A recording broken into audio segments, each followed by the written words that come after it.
I'd like to turn to what you've actually called the Christian Revolution in history. And to quote, you wrote this: "To live in a Western country is to live in a society still utterly saturated by Christian concepts and assumptions. Whether it is a conviction that the workings of conscience are the surest determinants of good law, or the church and state exist as distinct entities, the West, increasingly empty though the pews may be, remains firmly moored to its Christian past." Can I just ask you, what do you think are some of the most significant changes that Christianity has wrought in the culture that we live in today? Well, there are so many. Yeah. That it's all, I mean, that's a kind of very difficult question because there are so many. But I would say to look at the most obvious one, because it's the symbol of Christianity. If you look at the cross, it's such an odd thing to have as a kind of focus of veneration and to have as a kind of fundamental symbol of a civilization, because a cross is an emblem of torture. And to the Romans, it was an emblem of their power to torture to death their inferiors. So crucifixion was inflicted on those who opposed Roman power in provinces, but it's also the paradigmatic fate that is visited on slaves who rebel against their masters. And, everyone who's seen Spartacus will remember the great line of crosses lining the Appian Way. These are billboards advertising the ability of Rome to crush rebellion by the weak. And so therefore it serves as a symbol of the power of the powerful over the powerless. Now, Christianity absolutely upends that. It says, actually, the cross is a symbol of the powerless triumphing over the powerful. It's the symbol of the slave triumphing over the master, of the victim triumphing over the torturer. And this is such a radical notion that it's hard adequately to express how radical it is. And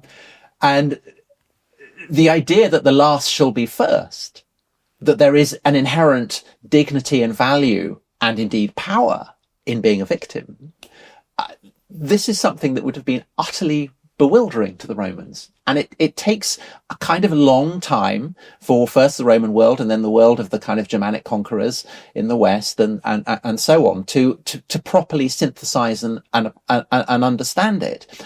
And that's why I think in a way, we are so habituated to it that it takes an effort to understand just how weird, just how strange that idea is. And it's why actually I think the modern who has most profoundly and unsettlingly understood just how radical that idea is, how radical the idea that the cross of all things should become the emblem of a new civilization, was a man who was not just an atheist, but a radically hostile anti-Christian atheist, Friedrich Nietzsche. And Nietzsche said this is a repellent thing. Nietzsche identified with the power and the glory and the beauty of classical civilization. And he thought that Christianity notoriously was a religion for slaves. And he saw in the emblem of Christ nailed to the cross a kind of disgusting subversion of the ideals of the classical world, a privileging of those who properly should be ground beneath the heels of the mighty. And he saw it as a kind of sickness that then, it kind of infected the blonde beast, as he called it, that this, the primordial figure of the warrior gets corrupted and turned into a monkish figure who's sick with poverty and sympathy for the poor and the oppressed. And Nietzsche thought it was disgusting.